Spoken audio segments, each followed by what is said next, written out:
syuting, gue punya program seminggu 2 kali dan dikerjakan itu di malam hari. Oh, di malam hari. Iya. Jadi kalau udah mau masuk Enggak dong. Ya pokoknya kalau gue rapat paripurna, rapat komisi, gue nggak akan syuting.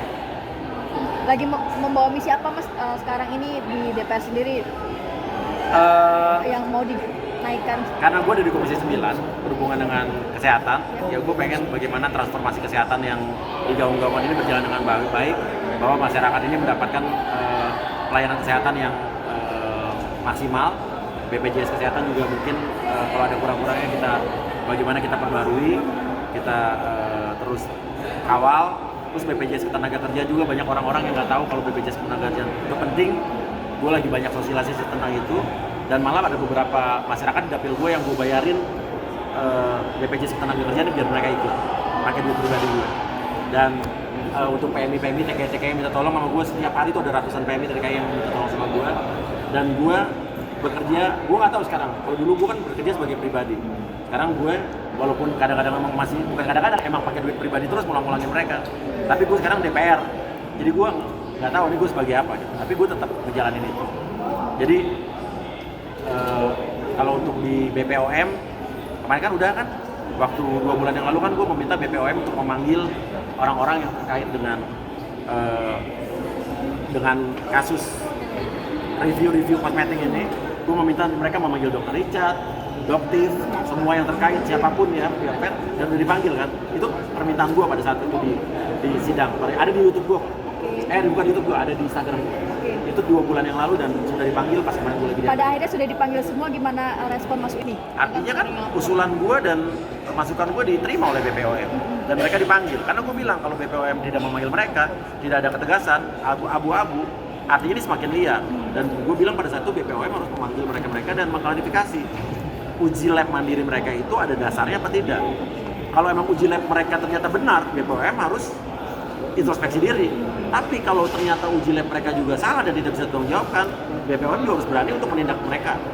Dan itu dilakukan BPOM kemarin. Sebetulnya masyarakat melakukan review mandiri itu mungkin ada yang masuknya baik. Karena untuk masalah kesehatan juga, dalam arti kata ini kan konsumen juga harus diperhatikan kan. Banyak kosmetik yang mengandung merkuri, hidrokinon dan lain sebagainya. Nah, artinya sebetulnya itu harus jadi tanggung jawab BPOM untuk mengatasi itu. Nah, sampai kemarin terjadinya polemik di para influencer dan pengusaha-pengusaha skincare yang saling beradu dan berantem satu sama lain, menurut gue udah nggak sehat. Karena biar gimana pun kita harus akui bahwa mereka kan berbisnis juga.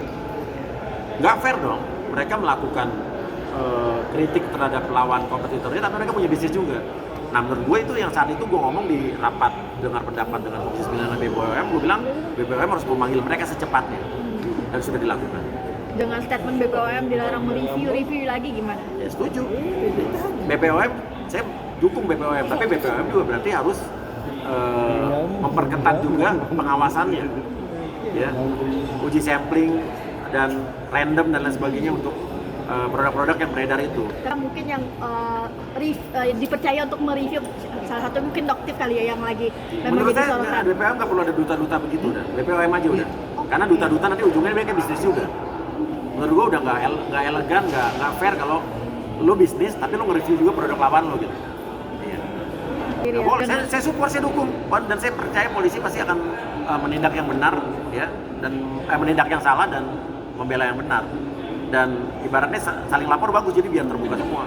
Kita nggak tahu nih, ada yang lapor pemerasan, ada yang lapor dizolimin, dan nanti menurut gua nggak mungkin dua-duanya benar, dua-duanya salah.